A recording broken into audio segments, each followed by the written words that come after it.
pain. And then a long, shaggy head slipped close to Whistling Dan. It was Black Bart. A wave of terror swept through her.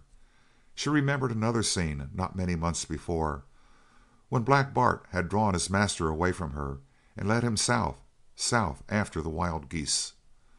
The wolf dog had come again like a demoniac spirit to undo her plans.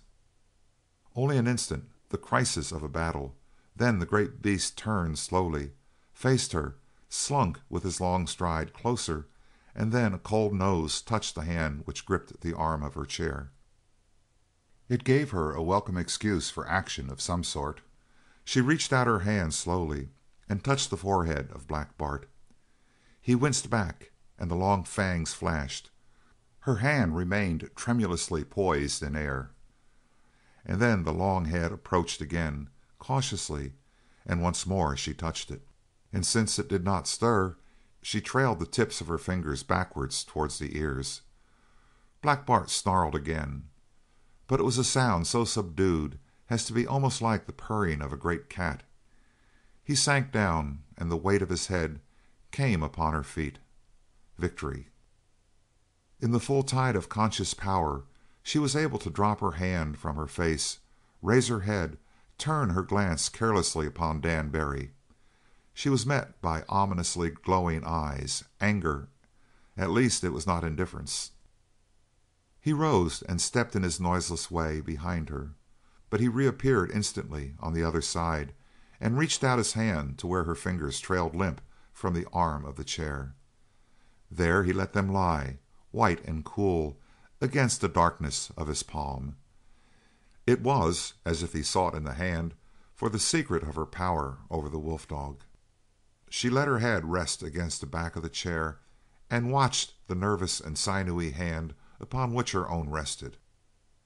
She had seen those hands fixed in the throat of Black Bart himself once upon a time. A grim simile came to her. The tips of her fingers touched the paw of the panther.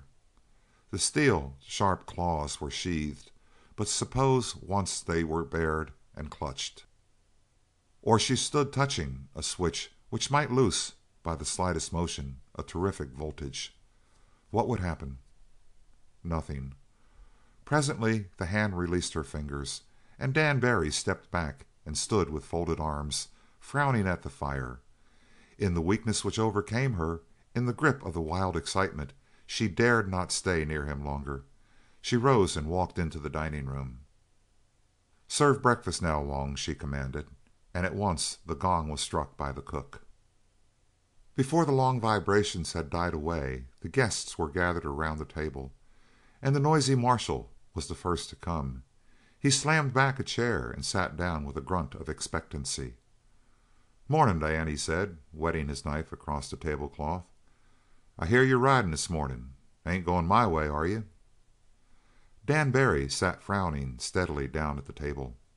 It was a moment before he answered. "I ain't leaving," he said softly at length. "Postponed my trip." End of chapter 32.